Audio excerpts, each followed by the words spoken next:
Saya datang ke TikTok karena saya sudah tidak tahu lagi siapa yang akan peduli dengan nasib guru-guru dan juga tenaga kesehatan yang ada di daerah 3T tertinggal, terisolir, terbelakang, dan juga yang ada di daerah-daerah zona perang, zona konflik, zona merah.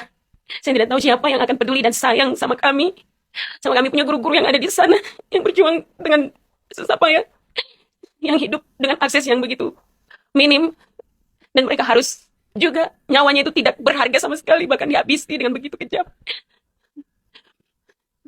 Dari sejak kasus pertama, kasus anggruk, kenapa pemerintah begitu lambat? Kenapa sinode-sinode begitu malas tahu?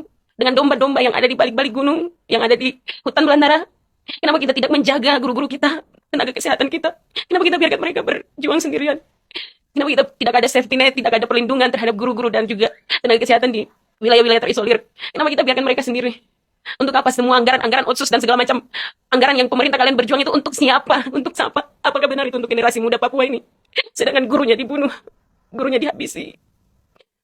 Generasi ini mau kemana? Apa yang ada dalam kalian punya pikiran? Ada banyak lembaga-lembaga hukum di tanah Papua ini. Segala macam organisasi dan segala macam komunitas. Tapi tidak ada yang betul-betul menolong guru-guru dan juga tenaga kesehatan. Dan ketika kamu lihat guru dibunuh, kamu mulai ambil fotonya, kamu posting-posting di Facebook, turut berduka cita dan segala macam. Kamu bicara omong kosong Abu Nawas, kamu semua.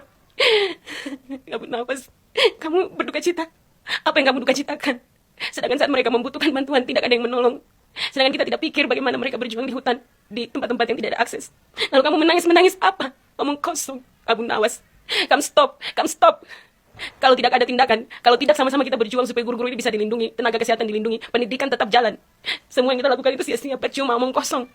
Kamu semua pemimpin-pemimpin sinode yang biarkan masyarakat sendiri tidak melayani mereka, tidak ada penginjilan. Kamu sibuk dengan bangun bangunan yang megah-megah dan segala macam program-program yang tidak ada artinya, tapi penginjilan dilupakan sehingga kejahatan itu dilakukan terhadap guru dan juga tenaga kesehatan.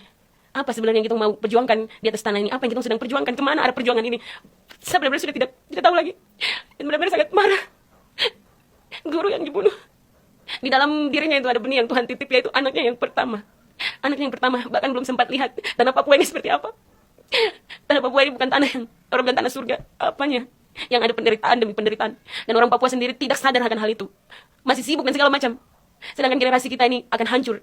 Tapi kamu semua senang dengan apa yang sekarang mau perayaan 100 tahun Injil Tanah Papua. Apa yang mau dirayakan? Omong kosong. Hadiah yang kita berikan itu apa?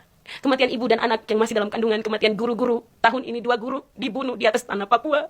Harusnya kita menangis dan meratap untuk bangsa Papua ini. Supaya Tuhan tidak memberikan kutuk untuk kita. Itu harus kita renungkan sama-sama.